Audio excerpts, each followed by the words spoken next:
इस सज्जन का नाम आपने लिया, वो सज्जन राजनीति में अब एक्सपायर्ड दवा की तरह हो गए, अनुपयोगी हो गए। एनडीए पसंद है हमें, नरेंद्र मोदी और नीतीश कुमार जी का नेतृत्व पसंद है। बिहार के नेता प्रतिपक्ष तेजस्वी यादव ने बिहार सरकार पर आरोप लगाया है कि सरकार उनकी जासूसी करवा रही है। इसके बाद से ही सियासी हलचलें तेज है। वहीं अब जदयू और बीजेपी की ओर से तेजस्वी यादव पर पलटवार किया जा रहा है। इसी कड़ी में बता दें कि बिहार सरकार के स्वास्थ्य मंत्री यानी कि मंगल पांडे ने कहा कि जैसे दवा एक्सपायर हो जाता है वैसे ही अब तेजस्वी यादव भी एक्सपायर हो गए हैं। दवा अनुपयोगी हो जाता है, ठीक उसके तरह ही ये सज्जन व्यक्ति जो है एक्सपायर हो गए हैं, क्योंकि ये अपने पिता के राह पर ही चल पड़े हैं और उससे ज्यादा कुछ नहीं कर पाए हैं। और मंगल पांडे ने तेजस्वी को क्या कहा, ये सुनिए।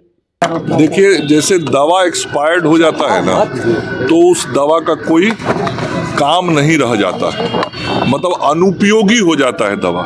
वैसे ही जिस सज्जन का नाम आपने लिया, वो सज्जन राजनीति में अब एक्सपायर्ड दवा की तरह हो गए, अनुपयोगी हो गए, क्योंकि उनको बहुत कम उम्र में ही बिहार की जनता ने देख लिया कि पिता की परछाई से वो बाहर निकल नहीं पाए और पिता की छाया में ही राजनीति करके पिता ने जिन पदचिन्हों को राजनीति में छोड़ा था, मतलब अपराध, गुंडागर्दी, अपराधियों को समर्थन, अपराधियों को संरक्षण, भ्रष्टाचार, परिवारवाद, उसी रास्ते पे वो आगे बढ़े, तो जनता उनको रिजेक्ट कर चुकी है। तो वो एक्सपायर्ड दवा की तरह अनुपयोगी हो गए हैं राजनीति में।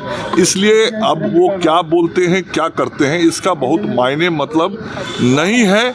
बिहार की जनता का बहुत साफ संदेश है लोकसभा चुनाव में, हमें एनडीए पसंद है, हमें नरेंद्र मोदी और नीतीश कुमार जी का नेतृत्व पसंद है। बाकी राजनीति करना है तो घूमते रहेंगे। वो इलेक्शन की बात हो रही कि इसी साल तक हो सकता है।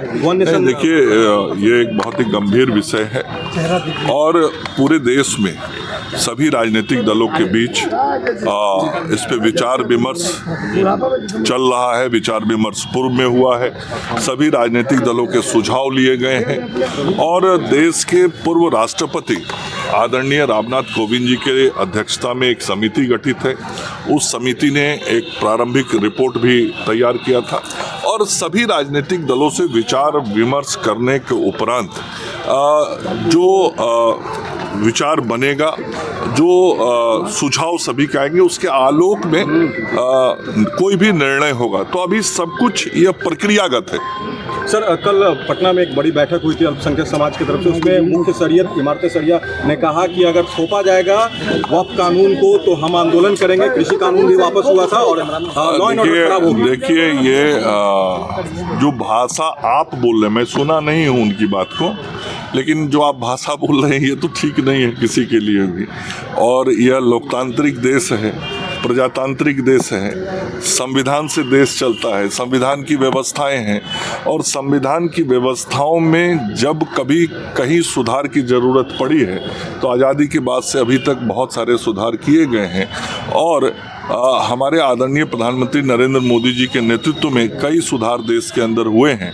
आगे भी जिन सुधारों की ज़रूरत है उन सुधारों की तरफ हम आगे बढ़ेंगे। किसान सड़कों पर थे, अब अल्पसंख्यक समाज सड़कों पर। मैं कह रहा हूं कि जिन सुधारों की ज़रूरत सरकार महसूस करेगी। सरकार कैसे बनती है? जनता के वोट से, जनता के समर्थन से बनती है। तो जनता ने जो मैंडेट दिया है उस मैंडेट के अनुसार हमें जो भी आवश्यक इस देश के लिए लगेगा वो काम निर्णय करके करेंगे, सभी से बातचीत करके।